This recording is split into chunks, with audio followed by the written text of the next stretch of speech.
Happy Mental Health Monday. So today we are talking about rituals and routines, and they've played a pretty important role in my healing, but also just in supporting my mental and my emotional health throughout my cancer journey as well. So I wanted to talk a little bit about why I feel they're so important and how they might be able to support you, and then give you some tips and a place to start for creating some of your own rituals.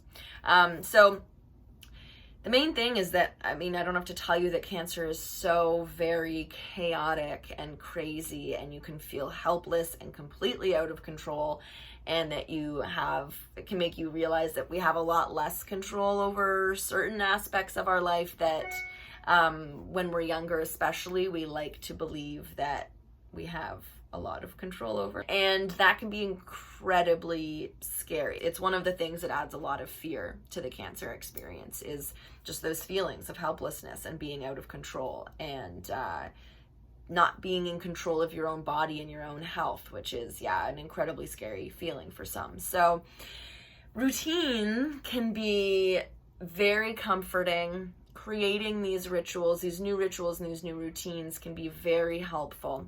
They can bring a lot of calm, a lot of peace. They can make you feel a lot more grounded and a lot more centered at a time where we often feel the opposite of all of those things. And so it just helps bring a little bit of structure back into our lives. And at a time where a lot of our structures and a lot of our routines have just completely gone out the window, that can help us feel like we have a little bit more normal in our lives. Brings a little more normalcy back into our day at a time where things feel very abnormal. And then the other thing that routines and rituals can do is they help us to focus, or sometimes force us to focus, on what we can control. Because of course there is a lot about cancer and a lot about life that we can't control, that is entirely outside of our control. And realizing that is very scary. So having a routine, having some rituals that are part of our everyday, that really helps us focus on, okay, these are the things that I can control. These are the things that I can choose to do every day. I can choose to do these things to help myself feel even better at a time where it's really easy to feel not great. So that's the other benefit that I have found of rituals and routines, is that it helps us to focus on what we can control instead of spiraling into worry and anxiety about stuff that we can't control. So helps to lessen that anxiety, which is a huge, piece of the mental emotional health puzzle when it comes to cancer. So the routines that I have incorporated into my day-to-day, there's 4 of them. It is by no means an extensive list. You can come up with your own rituals and routines outside of these 4. That's totally fine. But these are the 4 that have, just sort of stuck around with me. So the first is a daily ritual that is supportive of physical, mental, and emotional health, and or spiritual health, if that's part of your journey as well. When I was first diagnosed, I was really lucky that I was able to take time off work and I could focus entirely just on healing. Now I obviously don't have my entire day to devote to that, but I am able to find time both before and after work to devote to my routines and my rituals. So the first, my daily healing routine involves meditating, journaling. It involves something to do with detoxing, so either a coffee enema or a sauna.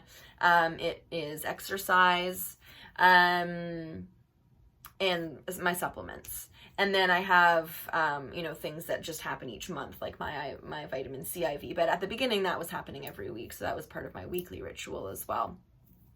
So those are the things that I involve in my daily healing ritual. So those don't have to be the same for you, but I would recommend something that supports your mental and emotional health, something that supports your spiritual health if that is a part of your journey, and then something that supports your physical health and healing as well.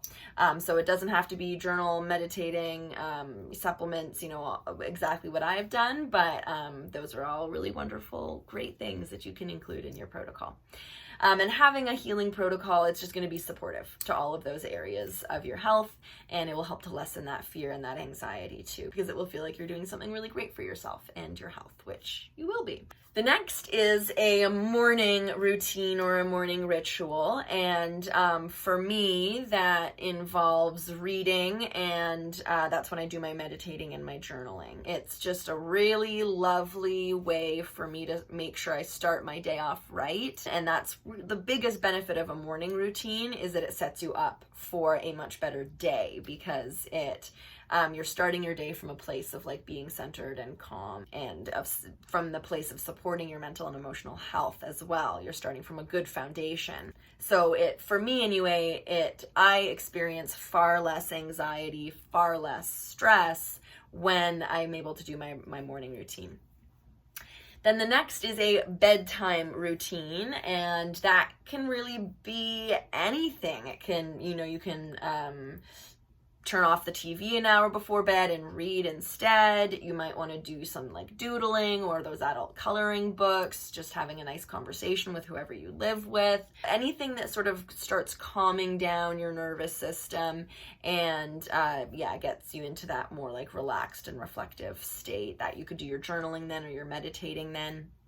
And what it also does is your brain starts correlating those activities with going to bed. So the more that you do that routine before bedtime, the more and more your brain will start associating that you starting that routine with sleep coming.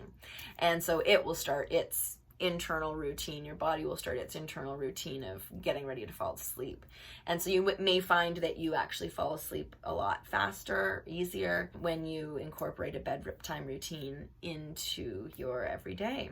So that's the third one, a bedtime ritual, bedtime routine. And then the fourth one is not a happy one, but I've talked about this before. And when I was first diagnosed, I got involved in a number of organizations, support groups and things like that. And I met a number of really wonderful, amazing people. And I was so grateful for all these new friends I was making. And then, of course, it hit me one day that because of the reason why I was meeting these people, because of cancer and because we had all had cancer, that likely meant I was going to lose more friends than people my age usually would be.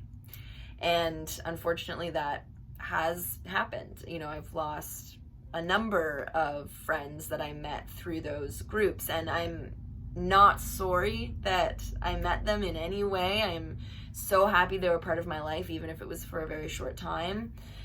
But it's still incredibly difficult to say goodbye to somebody. It always is. And then this year, because of COVID, our usual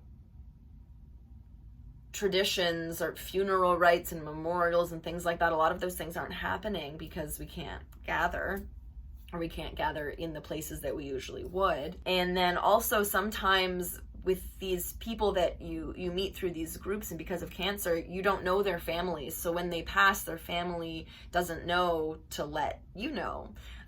So it has also happened that I've lost people and didn't know for many months, and had missed the funerals and the visitations and all of that. So creating your own personal ritual around saying goodbye to others can be very comforting and very supportive. It gives you sort of a safe, familiar place to go to when there's a lot of tumultuous, upsetting feelings going on, when everything feels far more abnormal than it usually does. You can go to this place of comfort and this place of familiarity. So yeah, that routine or that ritual can be so many different things. For some people, they like to toss a flower into a river or a lake or a body of water. You can burn a candle and say a prayer, or talk to the person who's gone, literally say goodbye to them. I did that when my dad died when I was a kid. And you can write down some of your favorite memories of them. You can just go out into nature and just sit and reflect on your time with them. So it doesn't need to be a grand gesture of any sort. It can be very individual, very personal, just you, or you can get together with other people who also knew them and say goodbye together. It's just something that resonates with you, something that allows you to have that moment with the person who is gone, to say goodbye, to let them go. It can be incredibly helpful, and I would say it's one of the most important parts of the grieving process, is taking that time to say goodbye. So creating, whatever ritual resonates with you around saying goodbye. And then the final thing I'll say is that treating routines as rituals, I think, is really important, because we will give them far more weight, and then we are far more likely to do them consistently. Because often these routines or these rituals have elements of self-care. They're supportive to our health, and usually that's something that goes by the wayside when we feel like we have too much on our plate. So treating these routines and habits as rituals and giving them that same weight, that same reverence, that same importance can just help us ensure that we make the time for them in our lives that they deserve. So that is, what rituals and routines have meant to me, how they've supported me, and some of the rituals and routines themselves that I've incorporated into my day-to-day. Again, feel free to come up with any of your own, but feel free to use mine as a starting place as well. Thank you guys once again for joining us for another Mental Health Monday. Make sure you subscribe to the Solis Cancer Community YouTube channel. Join us in the Facebook group. Check out our website, soliscancercommunity.com, where you'll find the blog and our flagship course on risk reduction, some freebies. So lots of great stuff to check out there as well. I hope y'all have a wonderful rest of your Monday. Thank you for joining us. We'll see you back here next week for another one. And in the meantime, happy healing. Bye, everybody.